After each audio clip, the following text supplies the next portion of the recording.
It's time to get some SportSense. You're gonna get some SportSense. You better get ready for SportSense. SportSense. What's up, everyone? This is SportSense, the sports show for sports noobs and people who just don't care about sports but kind of want to know what's going on. I'm Cooper Epps, and as always, I've got my dad here, James Epps, who is a lifelong sports nut, helping me to be able to participate in sports conversations week to week. Now, Dad, last night was Super Bowl 59, in which the Kansas City Chiefs were hoping to achieve the very first three-peat in NFL history. Now, would you care to inform us what the heck happened? All right, are you ready? Sometimes it's as simple as, and excuse the initial wording, it was an old-fashioned butt whooping. To put it in more detailed terms, more articulate, Kansas City was dismantled, decimated, and destroyed in all three phases of the game: offense, defense, and special teams. It was brutal. I always like a good game, and I told you before I was never going to pick against Andy Reid and Kansas and Mahomes until they lost, and then I said okay.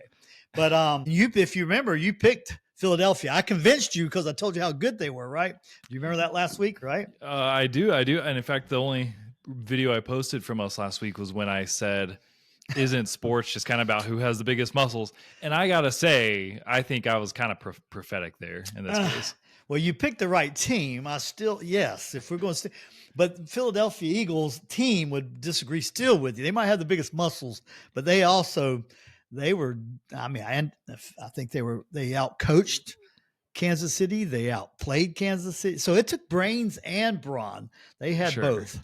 So anyway, what happened to Kansas City? Well, here's some stats and some facts. First, it just took right off the bat the game. The defensive front four of Philadelphia was so dominant and so good, it changed the entire outcome of the game.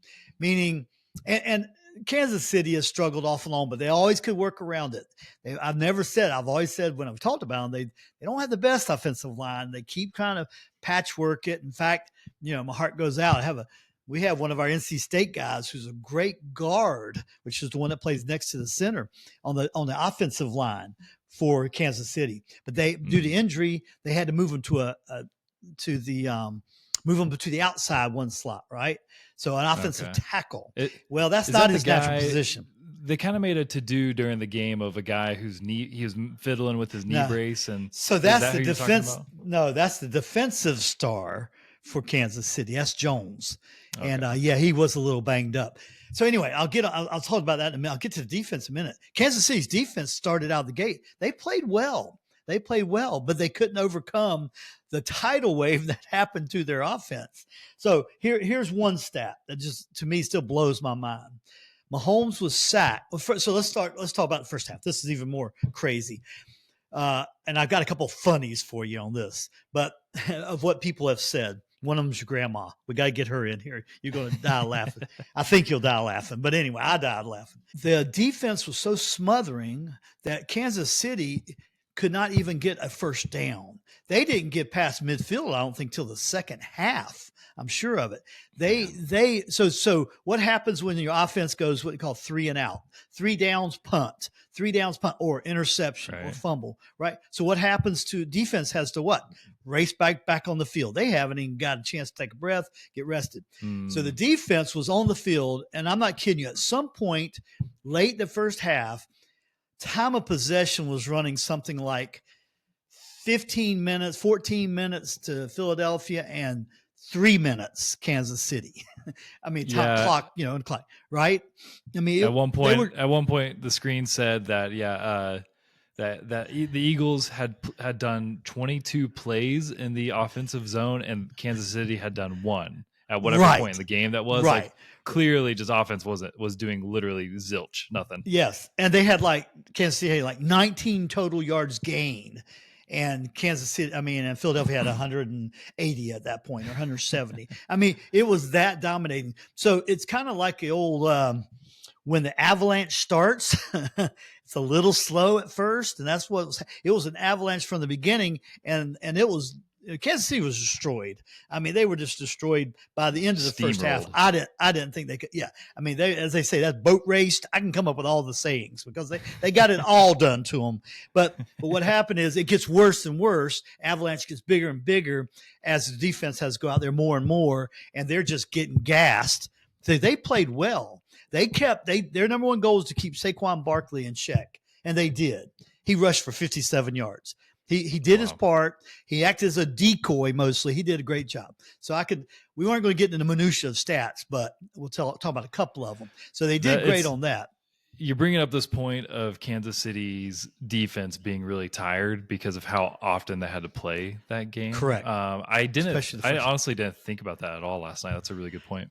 Oh, they by the end of the first half, they didn't have a breath. And it's not just physical exertion, which is a lot of it. Even the greatest teams, you get a little demoralized when you come and you barely sit down, put your helmet down, you're taking in some fluids, and they say defense, and they're all flap their helmets on and run right back out. It just is, and they're not used to that because their team usually handles the ball, manages, as they say, matriculates down the field very well. Mm-hmm. So and anyway, the pressure of that, such a huge game too, I'm sure compounded all that. It did. But anyway, so that's kind of what happened. So let's put it in perspective. Kind of interesting. I thought it could. They were down 34-0. Philadelphia was up 34-0, which was crazy. And then, the last two quarters, they kind of caught fire a little bit and at least made it not respectable. Because if you watched the game, you saw how bad they got beat. But numbers wise, I don't know if you know this, the worst loss in Super Bowl history was in 1991, Super Bowl 27. 27.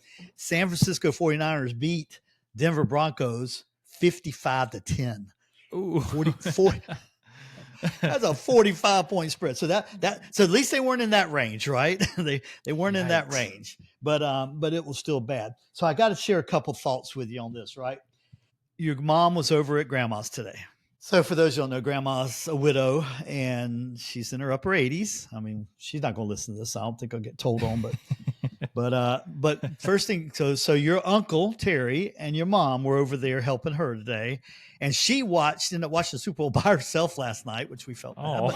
But she watched it by herself, and she was wanting to see commercials and things. But she had already had, she's been locked in on Kelsey and you know who, right? So that's kind of got her attention this year. So she knew about Mahomes and Kelsey, right? So she tells mom, she goes, they lost so bad. She goes, why didn't they let Mahomes and Kelsey play? Because I didn't see them out there at all. Oh no! So that would tear the Mahomes and Kelsey up if they knew an 87-year-old grandma in North Carolina didn't even think they got on the field. Yeah, she was looking for him apparently too. That's so she blinked a couple times and they were out there and back and she missed it. Right. So that shows how little they were on the field. Get it? Yeah, it's not just her poor eyesight. They weren't there. Yeah. Right. That's hilarious. But she really did not think they were allowed to play. They got to play. Something happened and they didn't get to play last night. Anyway. So that's one thing. But so I got to continue. I heard a couple of radio shows briefly today, driving around doing some work, and a couple of there's a lady named Ann from Atlanta, ESPN. She was on the late afternoon show. Anyway, I'm not going to details other than she's hilarious and she needs her own show or podcast. She was great.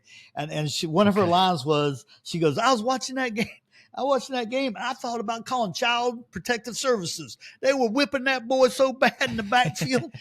Anyway, talk about Mahomes getting beat up, right? That was great. And then she says, which you might not be familiar with, but, in the past, there's been some great names for the front four defensive linemen, right?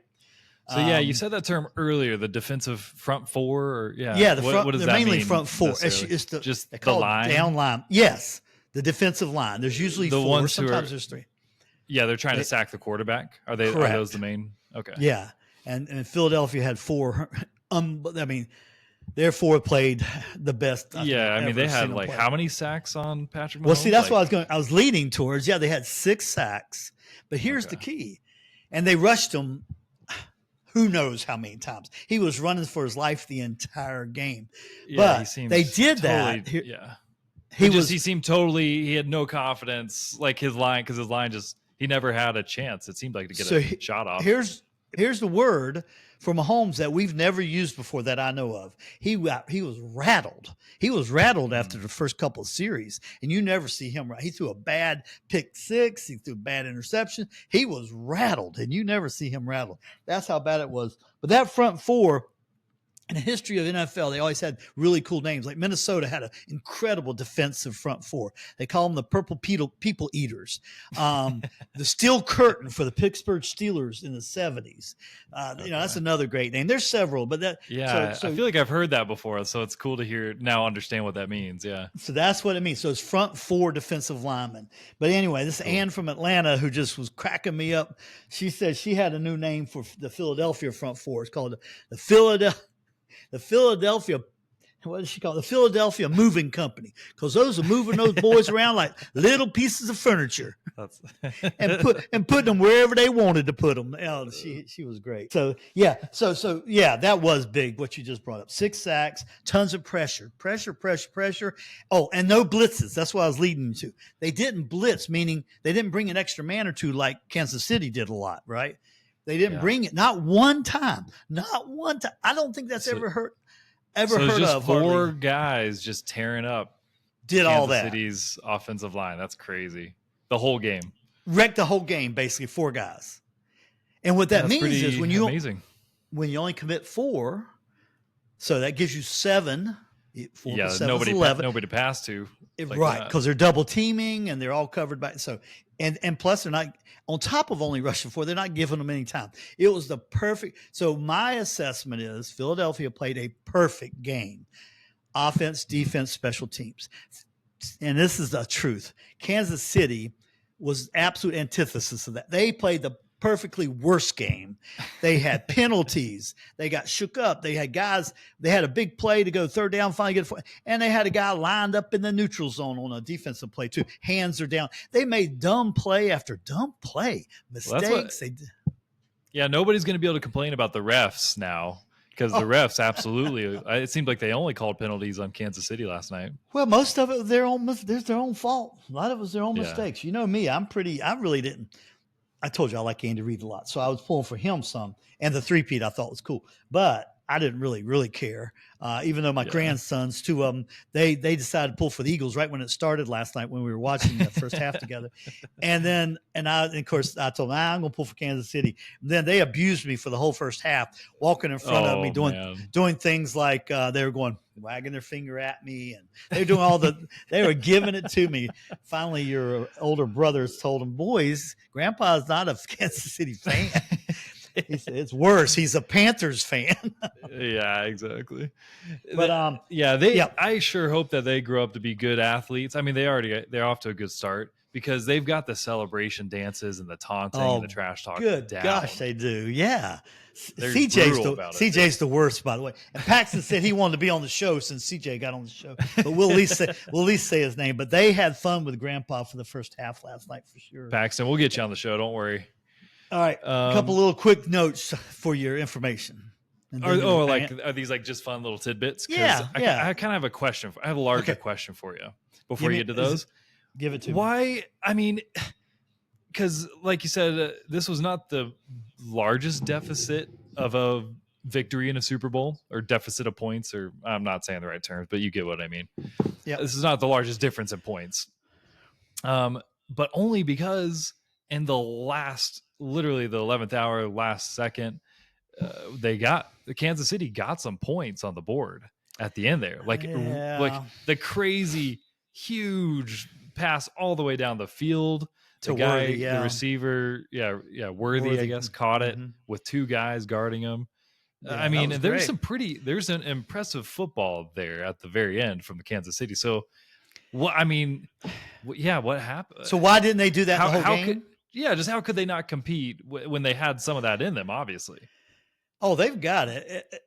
Again, it was like the perfect storm of just terrible play. It's the worst game they played all year. The first 3 quarters of the game, basically, the first 70% of the game. they just kept making mental errors. They had no fire. Even Kelsey said they had no spark. They couldn't get a spark going. That's because it was like the front four and the defense of the Philadelphia's no spark because they all had huge fire hoses spraying. I mean, and that's the bottom line. They couldn't get any momentum. You and I have talked about that, especially in college athletics or high school athletics. When you give people a chance to believe and they get a little positivity going, they get some good plays, momentum goes. And it's crazy, the mental and physical changes that can happen. Well, Philadelphia, it's like they put their head in the mud and they held it down, smushed it in there as hard as they could, and held it for 70% of the game. They couldn't get their head up and get a breath. And when they did, they screwed up, right? They made mistakes and poor plays. I mean, poor plays. We're talking Mahomes was just getting – I heard one former NFL quarterback talking today. He's like an absolute pinata, and he did get rattled because he said, I've been there. He said, no one likes to get beat up like a pinata. Somebody slapped him on the left side of his head. Next time slapped him on the right side of his head, and they were knocking. And he was like a pinata. And I remember seeing one slow motion replay where he cocked his arm back to pass, and then somebody knocked his arm down. The football came out of his hand, and so he got bent back that way, and then somebody else, I think, hit his head the other way or something, and he like had a crazy twisty flip, wipe out on the ground. I mean, it looked like he was really taking some punishment. You really appreciate the strength and flexibility and for a guy to get up, after that, right? You think if that happened to me, right, I'd be in the hospital for a year. Probably, right? Well, yeah. Honestly, I was like, how's he not down? Because I would be dead after that. So anyway, so that's so to answer your question the best I can is once you're up 34-0, you almost cannot in a football game when you're kind of controlling both lines. Philadelphia's offensive line was good. Kansas City's was good, but again, they were pretty gassed, but they kind of took the gas, foot off the pedal a little bit and just kind of played kind of easy and smart.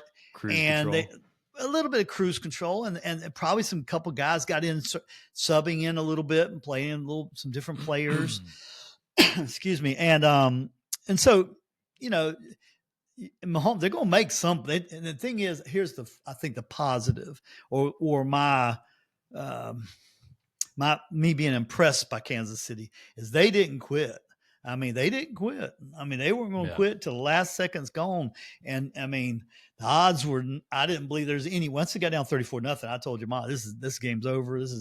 I thought it was over at 27-0. I said, there's just no, Kansas City's got nothing going.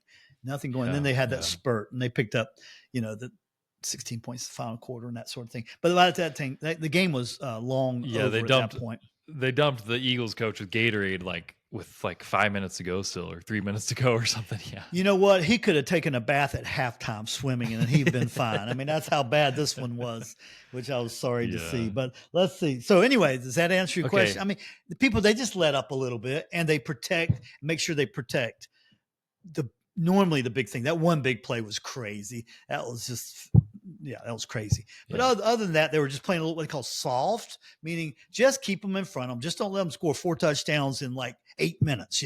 Just keep them in front, and then we're going to run the ball, run the clock down, So that's kind of what happens. Well, there's the main scoop for you, but I'm ready for some daddy tidbits. Daddy tidbits. Well, just a couple interesting things from this. Jalen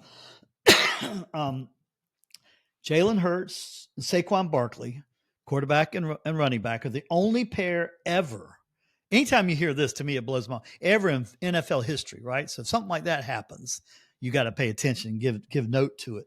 They're the only ones each of them to rush for 5 touchdowns in a playoff postseason, right? In a postseason, the playoffs of one season. So this past postseason, this past playoffs through the Super Bowl, they both rushed for 5 touchdowns each. That's the first time it's ever happened, and that a pair have done that: quarterback, running back, or 2 running backs. So I think that's pretty remarkable. Shows you just how good both of them. Yeah, let me know. What is the national opinion of this from what you've heard? Because my brother-in-law mentioned during the game last night, he's like, "Well, we can hardly count Jalen Hurts as getting those rushing touchdowns when it's just the tush push." He's just getting shoved into the end zone. Sure, right? some. But last night he rushed for 72 yards during the game. So he scores more than just tush pushes. Now, yes, he picks up some of those. He got the first one of the series of the game was that, right? It was the perfect execution. I mean, did you see that? I mean, that was the perfect 2 yards out. I got a text from Brandon and his wife last night. Actually, his wife saying, "You're changing lives over here." Brandon just looked at the TV and said, "Is that the tush push?" And so I like when we change lives. That makes me feel good. So yeah, Brandon noticed it too. That's awesome. And Barkley, what? I'm sorry. Well, I'm just saying, what's the opinion of that? Like, this is a conversation ready podcast. So like, do people generally say Jalen Hurts deserves all that he's gotten, or is there are two camps? Of the tush push? There's not even the tush push. That's something, but you've got the right idea. There's still a little debate about it. This does not quite. Oops, hang on. You're good. I can still hear you. This doesn't quiet all of the critics, but so the critic, there's still some out there saying, if name another one of the 4 or 5 top quarterbacks in the NFL, if they had Philadelphia's offensive line, which by the way is the biggest, tallest, strongest offensive line, best in the NFL by far. They've done a great job. That's what they have. And if they had their defensive line, and if you had their best running back in the NFL, and if you had the two of the best tandem receivers in all of the NFL, you give me a pretty good quarterback and I'll give you a Super Bowl with that team. That's one side of the argument. So there's still plenty of that out there. Yeah. I heard it today. There's still, Colin Cowherd's one of my favorite. He is definitely on that side of the camp.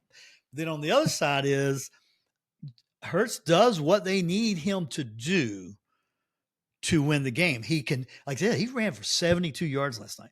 He gashed Kansas City early in the first half some that really, they thought they had, it's like 3rd and 7 on a couple plays. And all of a sudden, like seas parted, man. Also, you see him shoot up the middle like Mahomes does sometimes, but not yesterday. Anyway, shot up the field for 20 yards, 18 yards. So he threw the ball.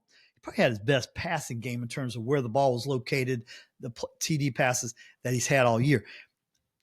So someone was just saying he's not that great of a pocket quarterback. I think he's amazing. He can adapt. I really believe he can adapt to do whatever the defense gives him. He can take advantage. So last night they took away most of the running game. That was the whole plan for Kansas City. We're going to stop Saquon Barkley and hopefully Jalen Hurts. They didn't stop Jalen Hurts too well. He got loose. But so how did they beat him? They beat him passing. They have 2 great receivers. Jalen Hurts could throw the ball great at times. So it's both sides of the argument still. Yeah, I mean, I mean, if you're an NFL quarterback, you're an NFL quarterback. So it seems like anybody could fill that gap, like you said, with such a great team surrounding you. But you're kind of making the case that you still got to be good enough to keep up with that. So I'm saying you've got to be probably a top 8 quarterback of the whole league, right? There's 32 teams. There's the bottom half of the quarterbacks. No, they're still developing, growing, or they're just a placeholder until they can find their superstar one day or something like that. But so I give him more credit. I lean more on the giving him more credit side. And because I do think he's really calm under pressure. He's just, and I tell you what, I know he's got the loyalty of his team. And so he does something right inside the locker room.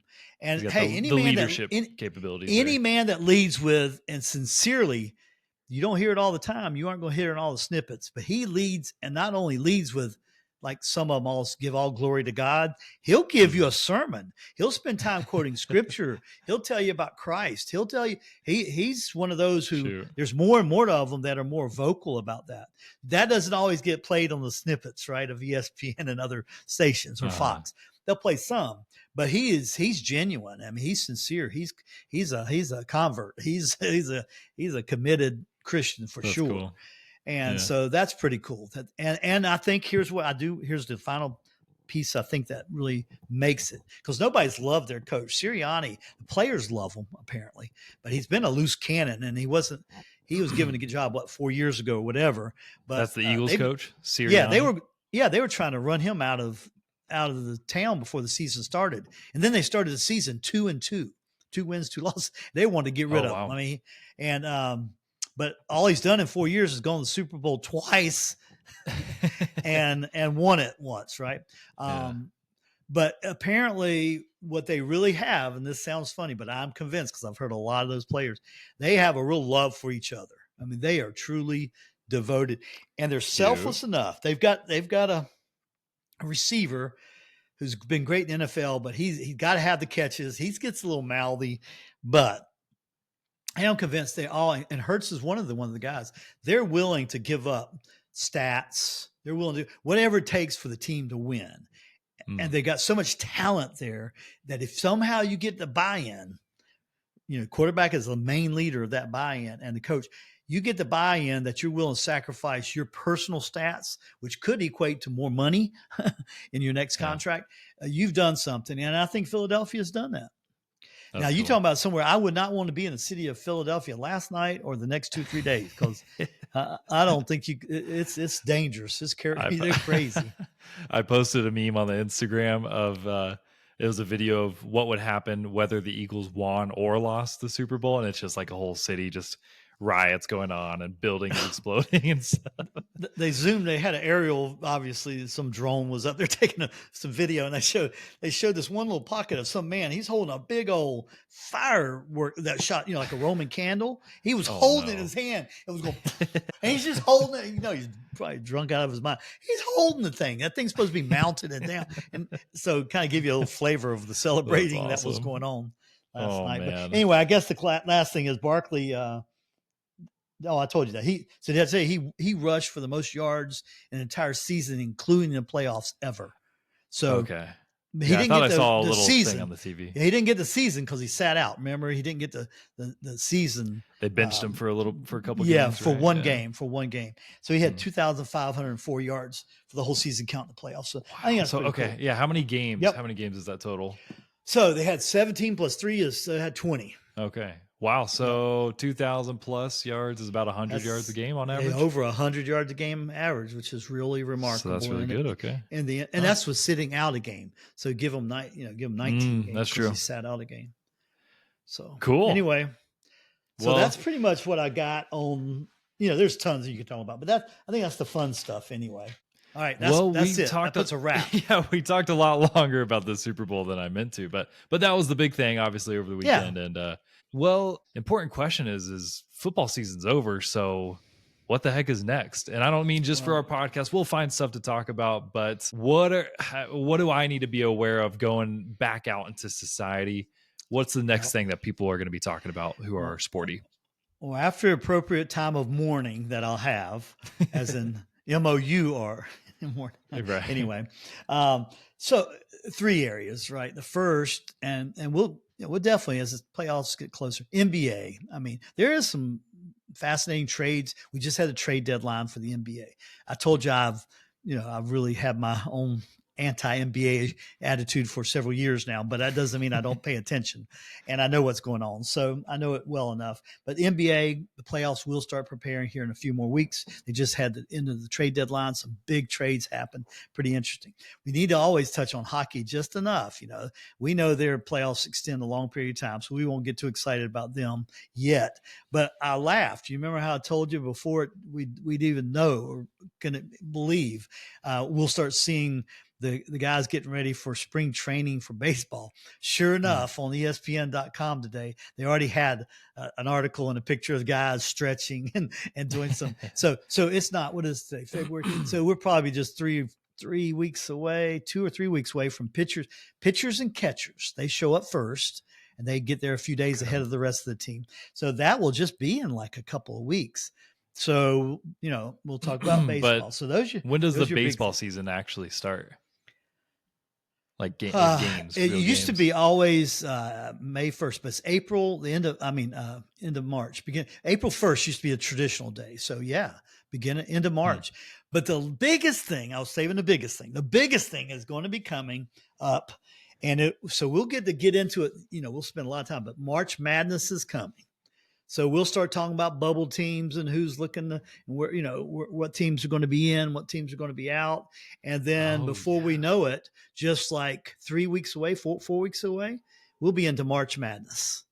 So that's going to give us lots of fun. You definitely need to talk about that so you guys can be on top of your game for March Madness. Yes, because they'll start sending out brackets at work and church and stuff like that, probably in 2 or 3 I love weeks, that. Church, work, and church. I don't get them over here at our church very much, but no, really, they don't. The guys over there. The younger ones do. Well, I do. Yeah, everybody tries to pull me in brackets, but I don't do too many. I just do our family one. We do. We kind of half-heartedly did some college football, a college football SportSense bracket, but we should do a SportSense March Madness bracket. We definitely and invite all the listeners to join in. So get ready for that, everybody. And I think we should only do one each. I mean, we got to make it count. It's going to be serious. Deal. Okay. Deal. Yeah. None of that backup plan kind of foo-foo. All right. So that's what's coming up. We'll have plenty to, just we'll hit the highlights. So again, you can just be aware out there when you're talking. Yeah. That's the goal. Yeah. And we have a fun guest coming up. You know about this, Dad, but for the listeners, get excited. Save the date for next week because we're bringing on one of my friends who is, of course, I'm always bringing on my advertising friends. I'll have to start branching out sometime soon. I'll probably run out of ad friends, but this guy is not just advertising and media savvy and culture savvy, but very sports savvy. He walked on to BYU as a player years ago, and played all growing up. He's he's awesome and just super funny. And so he has a really funny tradition at the end of every football season that he's gonna talk us through next week. So looking forward to that. Got a couple quick mailbag questions for you, Dad, before we phone it in. Perfect. So Macy, my beloved, she wants to know, she thinks she knows, but she just wants to kind of hear it straight from the expert here. What are special teams? What do they mean when they say that about a football team? Very simple. All right. So it's a three-legged stool, right? Offense, defense, special teams. So special teams are the players that make up the punting team when they have to punt the ball, right? When you get a snapper. So it's the long snapper, punter, and then the coverage guys. So that's the punter. That's special teams. The punting when they have to punt. When they do a kickoff from the tee, the guy kicks it off, starts the game or starts the quarter or after touchdown. That's special teams. So that's the offensive side of it, if you will. The defensive side are the ones that receive it. So special teams, if you got a team that punts, they're going to get the ball. He's the kick returner, punt returner, they call him. If it's a kickoff, it's a kick returner. If it's a punt, it's a punt returner. And that's the offensive side when they're receiving the ball. That's special teams. That the group that blocks for them. That whole group. So it's those when they're not when it's not on the principal playing, the principal offense and defense, 3 or 4 downs, 3 downs usually, right? Field goal unit that kicks field goals, special teams.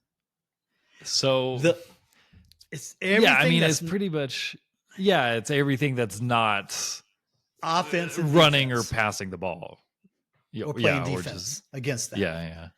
So it's all your punts, all your kicks, field goal attempts, all that. That's special teams. Okay. Yeah. So there's nothing to it. Those are just the things in their category. That's just what they do. Right. They're kind of transitionary in a way. They're very specialized. A lot of them, those guys they're backup receivers or backup cornerbacks or backup linebackers, right? The ones that are out there for the most part. Long snappers do one thing. They're snappers. They don't do anything. At the NFL level, that's all they do. A kicker, they do one thing. A punter, one thing. They're all specialized, special teams, specialized. And in that sense. And they so they're the kind of the final piece that makes the recipe awesome, or it can kill you. They can really, if the field goal kicker can't make field goals when you need them under pressure, well, that's special teams Yeah, it does Or the kind of guy feel that- like, yeah, it feels like they're the players that it's like, oh, you're not good at tackling or throwing. We'll put you on the special team, buddy. Like, maybe in high school and maybe in some small colleges, but not at the NFL level. I mean, Yeah. special teams can make or break your team. Yep. cool.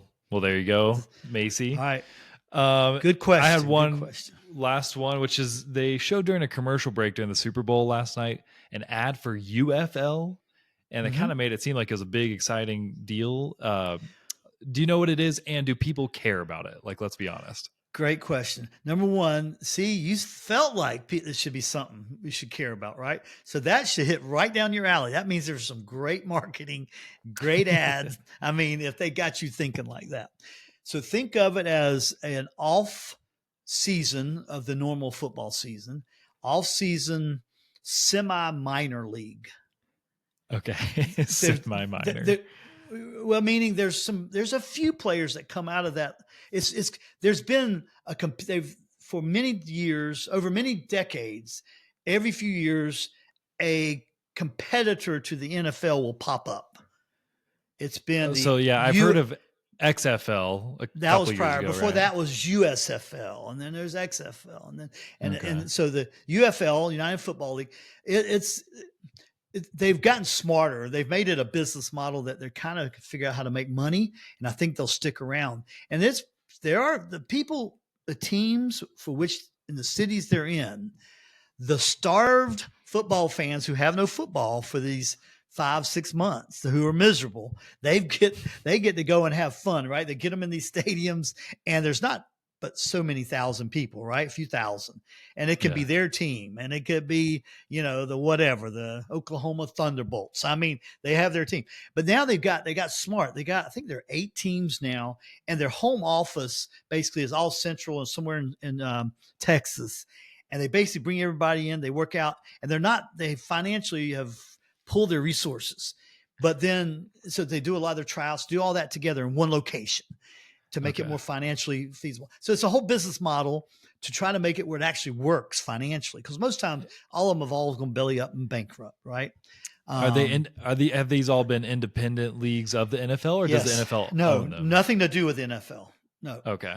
Until now, they're starting to get a little influence, or a little bit of it's not really a partnership, but NFL's not really worried about them. So they're kind of seeing it as, and at the end of each of these seasons, there's a number of these players that make it to go try out for NFL teams or get drafted, or not drafted in this case, picked up and put on the practice squad or given them a chance. And there's been a few players that have made it and played in the NFL. So it's just, this is fairly new. This version is probably 3 years old now, I think. But that's what that is. And so nationally, nobody cares. Local, so either one of the two things, the player, or they played on your college team, or it's in your city. Sure. Yeah. It's like a fun date night or whatever. $10 tickets, right? You go and they have a good time. They eat pretzels, drink beer, and have fun, right? Sure. But it's not bad football. They're pretty decent. Do they do anything unique with the game, or is it just football when there's not NFL going on? Yes, there is, but I don't remember all the new rules. It wasn't like XFL. XFL was trying to match WWE and NFL and come up with crazy stuff, right? They had the guy in the middle of the field with the mic. I mean, they did it all. It was some crazy stuff went on, including the cheerleaders. It was not G-rated, I don't think, at all. So, I mean, but now it seems like they've kind of settled into something that's more traditional, but they do have some, I can't remember. It's not like arena football. You remember that? That's indoors. We'll have to talk about that. It still exists. Arena football's been around a long time. It's been around. It's kind of successful. They play in like gym, anywhere like Carolina Hurricane. I mean, that'd be a nice place, but they play in some small places, put pads all around, and it's only like 40 yards total or 50 yards total. Oh, they got nets up, and you can bank it off the net. Oh, it's crazy. Now that's arena football. UFL is more traditional football, but they do make some modifications and have some rule changes. Yeah, football at a different time of year is basically what it is. Yeah. Pretty much a short season. Okay. Yeah. All right. Well, cool. If you haven't already, subscribe, do all that good stuff. Also, the ratings help. If you go give us a 5-star rating, that'll help Apple and Spotify suggest this to people who are interested in similar topics. So if you don't mind just giving us a little boost, it takes no time at all. Go press a couple buttons on our pages. We have a YouTube too, where we're uploading the videos. If you want to see our lovely faces while we talk. As they say, I got a face for radio. Yeah. Thank you so much. I guess we'll catch up next week. It's a blast. See you, Coop. All right. Bye, everybody. See you, Dad. Bye. SportSense.